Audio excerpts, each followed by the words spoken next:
नमस्कार, आप देख रहे डिजिटल इंडिया न्यूज और अब बढ़ते हैं खबरों की ओर। साउथ से 40 साल पीछे है उत्तर के राज्य। दो भाषा के समर्थन में तमिलनाडु एमपी के विवादित बोल। तमिलनाडु में संसद में जारी त्रिभाषा विवाद के बीच तमिलनाडु के एक सांसद ने कहा कि देश की उत्तरी राज्य दक्षिणी राज्यों से 40 साल पीछे है। उन्होंने इसके पीछे दो भाषा फॉर्मूले को असली वजह बताया है।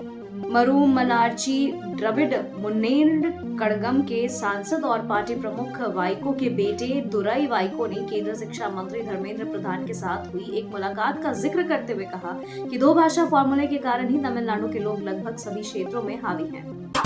शुभेंदु अधिकारी पर क्यों भड़क गई ममता बनर्जी? पश्चिम बंगाल की मुख्यमंत्री ममता बनर्जी ने बुधवार को विधानसभा में विपक्ष के नेता शुभेंदु अधिकारी की टिप्पणी की आलोचना की है।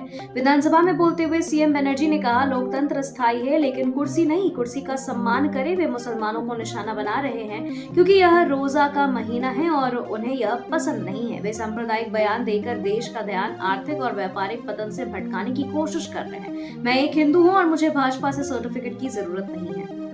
इंडिया अलायंस के सुर में सुर क्यों मिलाने लगी नवीन पटनायक की बीजेडी?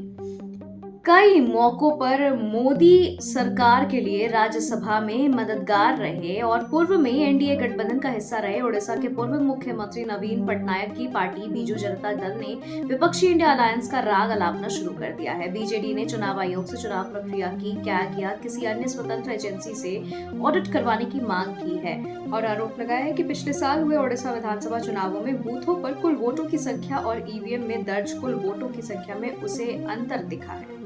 हरियाणा के 9 शहरों में बनेंगे भाजपा के मेयर। हुड्डा के गढ़ में भी हरी कांग्रेस। हरियाणा के निकाय चुनाव में भाजपा को बम्पर जीत मिली है। विधानसभा चुनाव के बाद यह इलेक्शन भाजपा और कांग्रेस दोनों के लिए ही परीक्षा जैसा था, जिसमें कांग्रेस फिर से फेल होती दिख रही है। हालत यह रही है कि हरियाणा के कुल 10 नगर निगमों में 9 से भाजपा ने जीत हासिल की। वहीं मानेसर नगर निगम में निर्दलीय मेयर यानी प्रत्याशी डॉक्टर इंद्रजीत यादव विजयी रहे। कांग्रेस का 10 में से किसी भी एक सीट पर खाता नहीं खुल सका।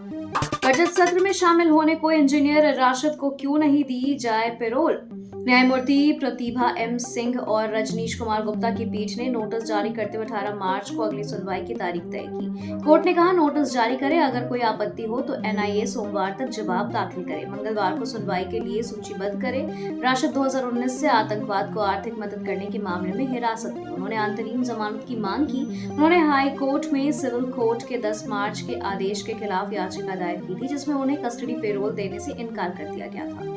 ममता बनर्जी की टेंशन बढ़ाने आ रहे हैं ओवैसी। एआईएमआईएम यानी ऑल इंडिया मजलिस ए इत्तेहादुल मुस्लिमीन की नजरें अब पश्चिमी बंगाल पर है। खबर है कि सांसद असदुद्दीन ओवैसी की अगुवाई वाली पार्टी 100% सीटों पर बंगाल का अगला विधानसभा चुनाव लड़ने की तैयारी कर रही है। हालांकि एआईएमआईएम साल 2021 के विधानसभा चुनाव में भी मैदान में थी, लेकिन असर छोड़ने के नाकाम रही है।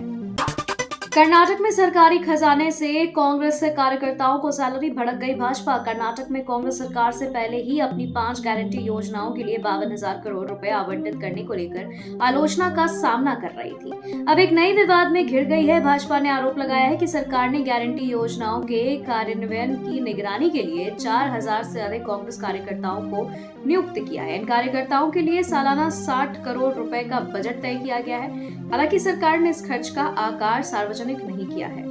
सीएम योगी बोले, इस्लाम से भी पहले थे ग्रंथों में संभल का उल्लेख। मुख्यमंत्री योगी आदित्यनाथ ने बुधवार को कहा कि इस्लाम से भी पहले की ग्रंथों में संभल का उल्लेख है। संभल में श्री हरि विष्णु मंदिर को 1526 में तोड़कर नष्ट कर दिया गया था। संभल का उल्लेख 5000 साल पुराने ग्रंथों में किया गया है। उनमें भगवान विष्णु के भावी अवतार का उल्लेख है। दूसरी ओर इस्लाम का उदय केवल 1400 साल पहले हुआ। मैं ऐसी चीज की बात कर रहा हूँ जो इस्लाम से कम 2000 साल पुरानी है। संविदा कर्मियों के लिए भी लागू हो आरक्षण। धर्मेंद्र यादव ने लॉस में उठाया मामला। समाजवादी पार्टी के सांसद धर्मेंद्र यादव ने बुधवार को लोकसभा में संविदा कर्मियों का मामला उठाया है। धर्मेंद्र यादव ने संविदा कर्मियों को नियमित करने और उनके लिए आरक्षण की व्यवस्था लागू करने की मांग की। उन्होंने लोकसभा में शून्यकाल के दौरान यह मुद्दा उठाया और आरोप लगाया कि आउटसोर्सिंग के माध्यम से आरक्षण को खत्म किया जा रहा है। धर्मेंद्र ने कहा कि संविदा कर्मियों को कुछ हजार रुपए का मानदेय मिलता है। बेटे का नाम औरंगजेब रखे और शाहजहां बनने को तैयार रहे, योगी ने किसे मानसिक विक्षिप्त बताया। औरंगजेब को अच्छा शासक बताए जाने को लेकर छिड़े विवाद पर मुख्यमंत्री योगी आदित्यनाथ ने एक बार फिर तीखी प्रतिक्रिया दी। उन्होंने कहा कि जो लोग सनातन संस्कृति पर विश्वास न करके इसके विरुद्ध षड्यंत्र करने वाले लोगों का महिमामंडन करने का प्रयास कर रहे हैं, अगर वह पूरे विवेक से इस बात को बोल रहा है तो फिर वह सबसे पहले अपने बेटे का नाम औरंगजेब रखे और फिर शाहजहां बनने के लिए तैयार रहे। औरंगजेब के बारे में किसी और से क्यों पूछे। संभल जामा मस्जिद के बाहरी हिस्से में रंगाई पुताई की इजाजत। यूपी के संभल के विवादित शाही जामा मस्जिद के बाहरी हिस्से में रंगाई पुताई की इजाजत इलाहाबाद हाई कोर्ट ने दे दी है। इसे मुस्लिम पक्ष को राहत के तौर पर देखा जा रहा है। हाई कोर्ट ने 1 हफ्ते के अंदर रंगाई पुताई करा लेने का आदेश दिया है। कोर्ट ने स्पष्ट कहा है कि रंगाई पुताई सिर्फ मस्जिद के बाहरी हिस्से में होगी। बता दें कि मस्जिद कमेटी ने सिर्फ मस्जिद के बाहरी हिस्से में ही रंगाई पुताई की इजाजत मांगी थी। अगली सुनवाई 8 अप्रैल को होगी। अवैध होर्डिंग मामले में संजय सिंह ने मोदी शाह का नाम क्यों लिया। दिल्ली की अदालत ने मंगलवार को सार्वजनिक संपत्ति को नुकसान पहुंचाने वाले एक मामले में अरविंद केजरीवाल के खिलाफ एफआईआर दर्ज करने के निर्देश दिए थे। कोर्ट ने अवैध होर्डिंग लगाने पर केजरीवाल के खिलाफ दिल्ली पुलिस को प्राथमिकी दर्ज कराने को कहा था। आम आदमी पार्टी के सांसद संजय सिंह ने इस पर प्रेस कॉन्फ्रेंस कर बड़ी बात बताई। उन्होंने नाराजगी जाहिर करते हुए सवाल किया कि किसी ने इस शिकायती पत्र को ध्यान से नहीं पढ़ा। औरंगजेब की तारीफ करने वाले सपा विधायक अबू आजमी को बड़ी राहत। मुंबई की एक सत्र अदालत ने समाजवादी पार्टी के विधायक अबू आजमी को अग्रिम जमानत दे दी। आजमी के खिलाफ मुगल स्मार्ट औरंगजेब की तारीफ करने वाले बयानों को लेकर एक आपराधिक मामला दर्ज किया गया था। अतिरिक्त सत्र न्यायाधीश वीजी रघुवंशी ने आजमी की अग्रिम जमानत याचिका को मंजूरी दी। कोर्ट ने उन्हें जांच में सहयोग करने के लिए 12, 13 और 15 मार्च को सुबह 11 बजे से दोपहर 1 बजे के बीच दक्षिण मुंबई के मरीन ड्राइव पुलिस स्टेशन पर उपस्थित होने का आदेश दिया है।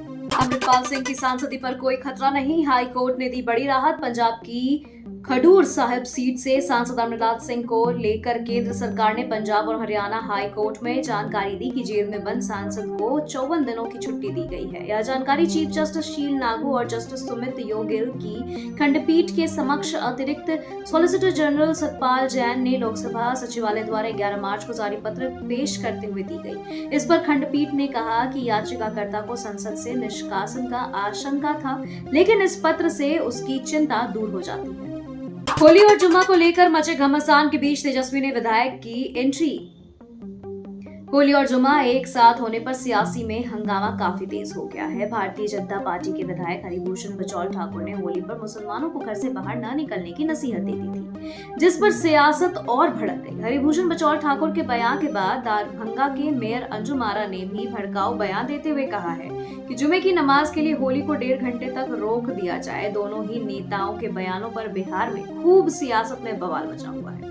दरभंगा के मोतीपुर पंचायत पहुंचे वीआईपी चीफ मुकेश सहनी। विकासशील इंसान पार्टी के संस्थापक और बिहार के पूर्व मंत्री मुकेश सहनी दरभंगा के मोतीपुर पंचायत के आंदोली वार्ड 13 में पहुंचे और पिछले दिनों आग लगने के कारण बेघर हुए लोगों से मुलाकात की। इस दौरान उन्होंने पीड़ित परिवारों के बीच खाने पीने की सामग्री का वितरण किया। सहनी ने पीड़ित परिवारों को हर संभव मदद करने का भरोसा दिलाया है। बिहार में खत्म होगा इंस्पेक्टर राज और माफिया राज। बिहार के उप मुख्यमंत्री विजय कुमार सिन्हा ने इंस्पेक्टर राज और माफिया राज के खिलाफ सख्त रुख अपनाते हुए बड़ा बयान दिया है। उन्होंने स्पष्ट किया कि ट्रक मालिकों और परिवहन से जुड़े लोगों को किसी भी तरह की अनावश्यक परेशानी नहीं होने दी जाएगी। साथ ही जो भी अवैध गतिविधियों में लिप्त होगा उसके खिलाफ कड़ी कार्रवाई की जाएगी।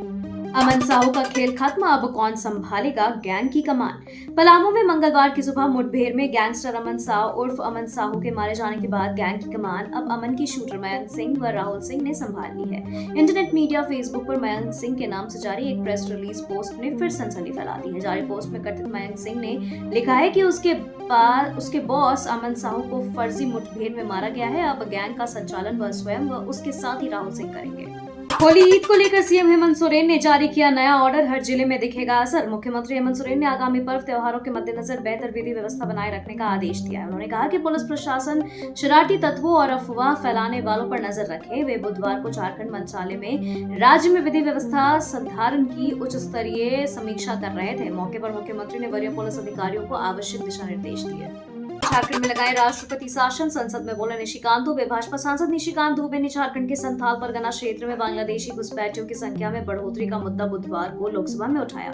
दुबे ने कहा कि अगला परिसीमन इन्हें अलग करके होना चाहिए क्योंकि इनके कारण आदिवासियों की सीटें जा रही हैं। उन्होंने सदन में शून्यकाल के दौरान यह विषय उठाते हुए सरकार से यह आग्रह भी किया कि इस समस्या के समाधान के लिए संथाल परगना को अलग राज्य बनाना चाहिए। इस दौरान निशिकांत दुबे ने यह भी कहा कि यदि जरूरत हो तो झारखंड में राष्ट्रपति शासन लगाने पर भी विचार किया जाए। पाकिस्तान में ट्रेन हाईजैक से बचकर निकले यात्रियों ने क्या क्या बताया। 11 मार्च को दोपहर पाकिस्तान के बलूचिस्तान प्रांत के बोलन दर्रे के धादर इलाके में विद्रोही गुट के हथियारबंद लोगों ने हमला किया और 450 यात्रियों से भरी जाफर एक्सप्रेस ट्रेन हाईजैक कर ली। इस घटना को 24 घंटे से ज्यादा का वक्त हो चुका है, लेकिन अभी तक पाकिस्तानी सेना विद्रोहियों के सामने बेबस नजर आ रही है। करीब 100 यात्रियों को पहाड़ी में कैद करके रखा गया है। पाकिस्तान ट्रेन हाईजैक पर बताया भारत का हाथ। पाकिस्तान के बलूचिस्तान प्रांत में हुई ट्रेन हाईजैक की घटना को 24 घंटे से ज्यादा हो गए और विद्रोहियों के सामने पाकिस्तानी हुकूमत बेबस नजर आ रही। विद्रोही गुट के खिलाफ पाकिस्तानी सेना जमीनी ऑपरेशन में अपने कई जवान खो चुकी है। विद्रोहियों की यात्रियों को धमकी देने के बाद शहबाज सरकार एयर स्ट्राइक की सोच रही है। पूरे घटनाक्रम में बेबस नजर आ रही पाकिस्तान सरकार ने अपनी नाकामी का ठिकरा भारत पर फोड़ना शुरू कर दिया है। शहबाज के राजनीतिक सलाहकार का आरोप है कि इसमें भारत का हाथ है। रूस यूक्रेन युद्ध विराम में नया ट्विस्ट। सऊदी अरब के जेद्दा में यूक्रेन और अमेरिकी उच्च अधिकारियों के प्रतिनिधिमंडल ने रूस यूक्रेन के बीच पिछले 3 साल से जारी जंग में 30 दिनों के लिए तत्काल युद्ध विराम पर सहमति जताई है। यूक्रेन ने इस मीटिंग में अमेरिकी प्रस्ताव पर हामी भर दी। मंगलवार को है समझौते में तत्काल 30 दिवसीय युद्ध विराम का प्रस्ताव है, जिसे आपसी सहमति से बढ़ाया जा सकता है। यूक्रेन पर पिघल गया ट्रंप का दिल। सीज फायर के साथ सैन्य मदद का भी ऐलान। कुछ दिन पहले अमेरिका बुलाकर राष्ट्रपति डोनाल्ड ट्रंप ने यूक्रेन के प्रेसिडेंट वोलोदिमीर जेलेंस्की को जिस तरह बेइज्जत किया, उससे यूरोप और पूरी दुनिया आशंकित हो गई थी कि ट्रंप जल्द ही यूक्रेन को पूरी तरह से रूस में मिलाने के लिए आतुर है। हालांकि हफ्ते भर बाद ही ट्रंप का दिल यूक्रेन पर पिघल गया है। सऊदी अरब में अमेरिका और जेलेंस्की के बीच हुई वार्ता यूक्रेन के नजर से सफल रही। यूक्रेन युद्ध में 30 दिन का सीज फायर और अमेरिका द्वारा रोकी गई सभी सहायता को फिर से चालू करने पर सहमति बन गई है। अब आगे की बात रूस पर टिकी है। बांग्लादेश में फिर हो रही तख्ता पलट की साजिश। मीडिया रिपोर्टों पर भड़की सेना। बांग्लादेश सेना ने उन रिपोर्टों पर गहरी चिंता व्यक्त की है जिनमें सेना के भीतर असंतोष और तख्ता पलट की आशंका जताई गई थी। इस पर बांग्लादेश सेना की ओर से मंगलवार रात inter services public relations directorate ने आधिकारिक बयान जारी किया। बयान में कहा गया कि बांग्लादेश सेना ने हाल ही में भारतीय मीडिया के कुछ संगठनों द्वारा प्रकाशित आधारहीन और झूठी रिपोर्टों को गंभीरता से लिया है। इन रिपोर्टों में बांग्लादेश सेना में कथित असंतोष और कमांड चेन टूटने की बातें कही गई हैं, जो पूरी तरीके से निराधार है। खबरों के सिलसिलों में फिलहाल इतना ही। बने रहे डिजिटल इंडिया न्यूज के साथ। नमस्कार।